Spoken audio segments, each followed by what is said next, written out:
having us come together kind of resembles when we were in person doing the oral exam. So now we're able to have the camaraderie that we had while doing work. And I think that's what people had been missing for the past couple of years when we were doing virtual exams only and never getting to see our colleagues in a more collegial setting.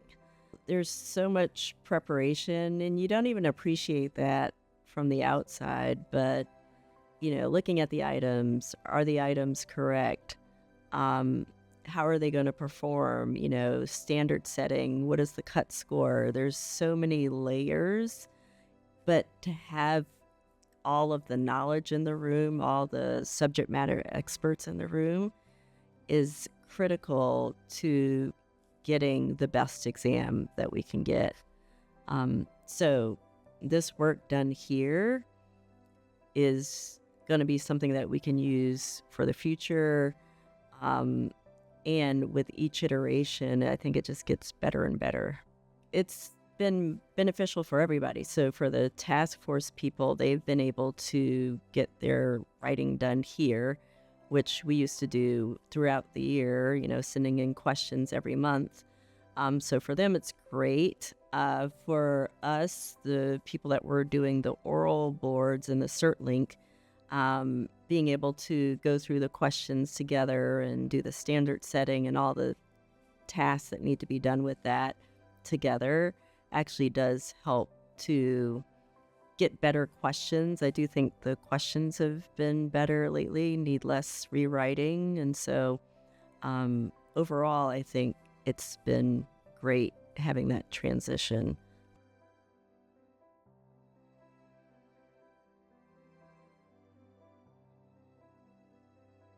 We have the board staff, which do so much, but the volunteers are kind of the meat of the whole sandwich, just giving their all. From the beginning, it's like, okay, you're going to write questions. Now you're going to look at the questions. Now you're going to write oral exam questions or give the exam. So there's a variety of things that people need to be involved with.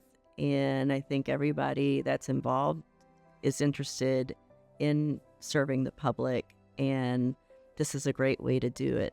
The layers of review lead us to questions that are going to get at truly, does the person taking the test know what they're talking about?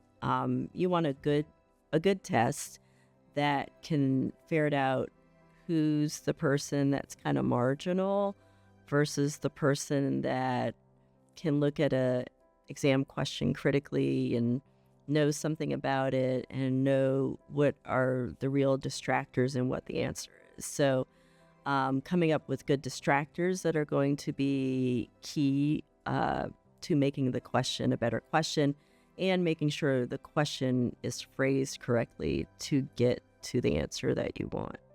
You can look up any factoid on the internet now and it may or may not be true, but how are you going to take care of the patient? And so kind of bringing in all that knowledge together to properly take care of patients is what we all want from our doctors. And so if we can figure out how to best determine that, that's kind of the goal. And that's the goal of recreating the oral exam as well, just to determine what people are doing in practice and how they're effectively treating patients. And even if they've had a complication, how did they deal with that complication?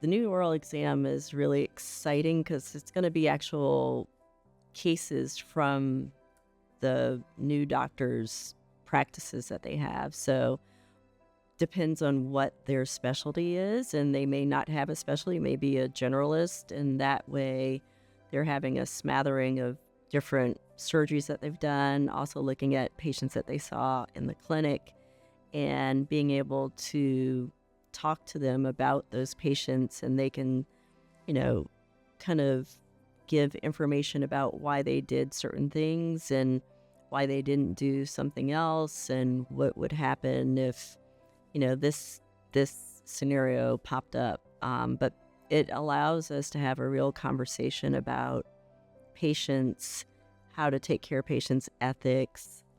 There's just a lot of things that will come up in that discussion. It's going to make it less scripted.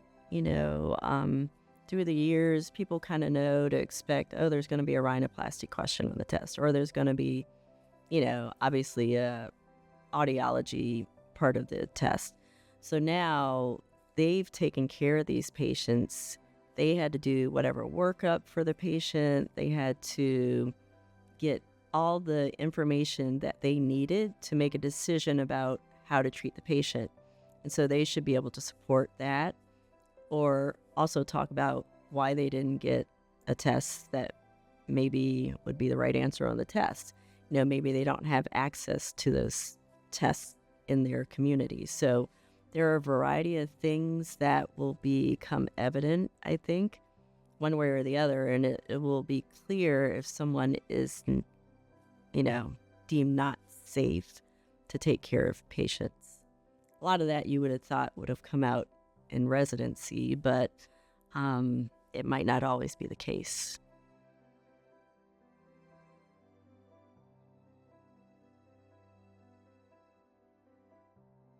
The board has changed in a lot of ways over the years. I think seeing more women, more, people of color being on the board and being involved with the board has been beneficial, from item writing to thinking broadly about how private practitioners versus people in academia will think about different things with respect to the board. So I think it's been nice having that diverse group of people, so that way we have all voices at the table to make decisions about how we move forward.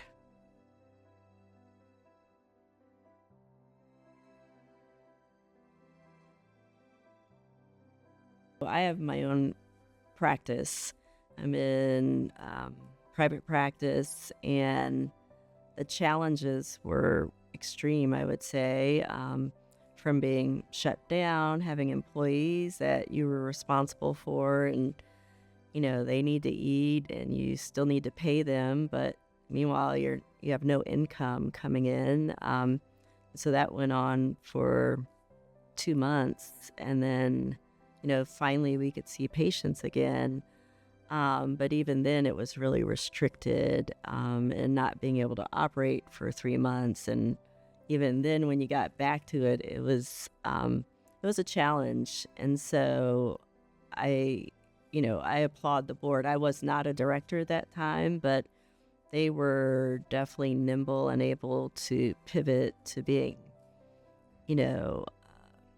caring for the diplomates, and knowing that, they wanted to move on with life and be board certified if that's possible. So pivoting to a virtual oral exam really helped their situation, and came off without a hitch, I would say, that first time, and got better through the years. So it helped, I think, for them to be able to make that transition. And I applaud the entire board for being able to do that at that time.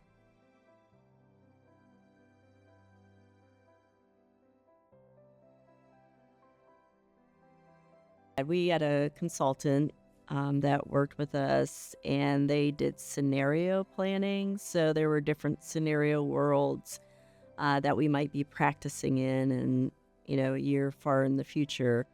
And what would it be like? What would be the challenges that the board, or just otolaryngology practice in general, would see in those different worlds? And so they had us all split out into the different worlds, and try to come up with the challenges and the obstacles and things that we would need to think about in those situations, and then bringing all of those things together to see what are the things that are maybe common themes, what are the things that rise to the top as things that we need to think about for our future state, and what are the things that we're going to do to address those before we get to that point.